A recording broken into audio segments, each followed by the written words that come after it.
Good afternoon. My name is Edward Parlati, and today I'd like to speak briefly on the history of the Mormon Church. This is an area that is both fascinating and new to me, as I have only a superficial knowledge of Mormonism and the Church of Jesus Christ of Latter-day Saints. In an effort to research a different denomination, I chose the Mormon Church because, as Mark Knoll puts it, the Mormons under Joseph Smith moved even further towards the outside. Though Knoll is correct that the Mormon Church is outside the mainstream denominations, their foundations are more in line with Puritanism than the revivalist movements contemporary to Smith in the 1820s and 30s.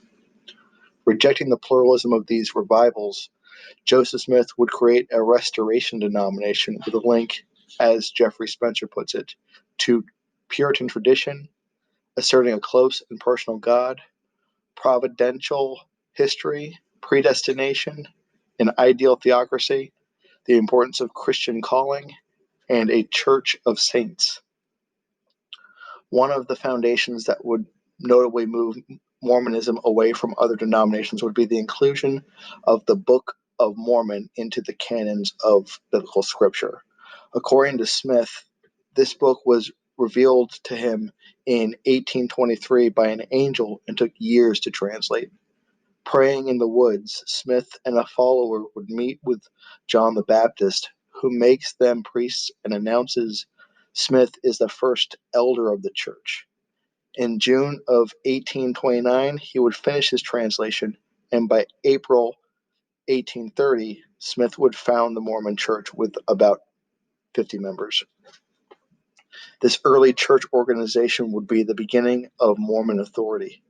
As Spencer would describe it, Smith wants a social, economic, and moral reorganization of society that could be accomplished by complementing religious with social and economic ends.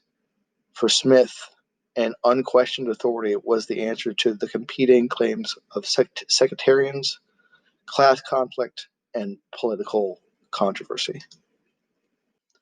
These early beliefs would be a great boon for the early Mormon Church, and they quickly gathered converts to their faith. However, these beliefs would also put Mormons at odds with other Christian denominations, and Joseph Smith would be required to move his people westward. This westward movement would take the Mormon Church to Ohio, Missouri, and later Illinois, where they would establish missions and begin converting both the pioneers and the Native Americans alike. By 1840, the number of Mormons had ballooned to nearly 20,000. They purchased a small town in Illinois as their headquarters, and this city will at one time rival Chicago in size. Joseph Smith will announce new church doctrine in 1843 that will spark controversy among both the public and inside the Mormon ranks. First, the idea that the dead can be baptized. Second, the idea of plural marriage or polygamy will be condoned and, to some, required. Later, the idea that those who obey God's commands can become gods themselves will enter the church doctrine.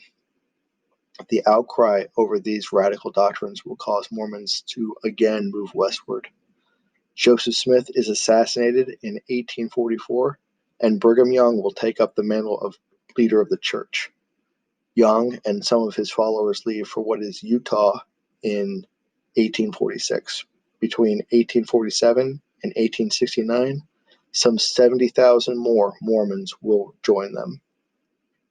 Once established in the Utah Territory, Brigham Young will start sending out newly converted Mormons to places as far away as Mexico and Alberta, Canada, with a majority in the far reaches of present-day Utah, Nevada, and Idaho.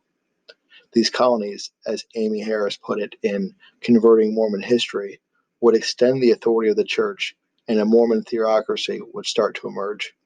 As the Transcontinental Railroad was completed and new waves of immigrants moved in, the Mormons would attempt to establish Utah as a state as early as 1849. Utah's struggle to achieve statehood was twofold. The United States Congress feared the emerging theocracy gaining power in the Mormon-dominated territory, and they also feared polygamy.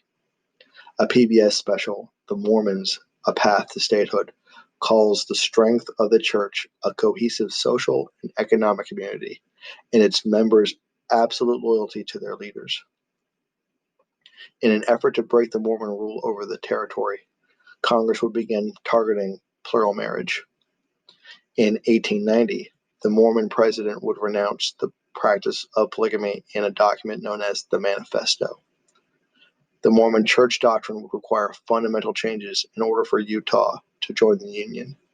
In spite of decades of separation and exodus, the Church would ultimately choose statehood over these beliefs. At this point, the Church had more than 200,000 members. Utah would become a state in 1896 after nearly 50 years of trying. Journalist Ken Verdona from PBS would say, "Statehood is an extraordinary achievement, but it's born of the fact that LDS people realized that they had to change to conform to the mandates that they were coming out of Washington, D.C., of what the voice of the public was demanding of Utah." Statehood would fundamentally change how Mormons would be perceived by the American people. Since 1896, membership in this once persecuted faith have grown by leaps and bounds, passing 1 million members in 1953. Currently, more than 15 million people consider themselves Mormons, with membership and missions across the globe. Mark Knoll speaks of Mitt Romney when discussing how mainstream the Mormon Church has progressed, calling him the Republican standard bearer in 2012.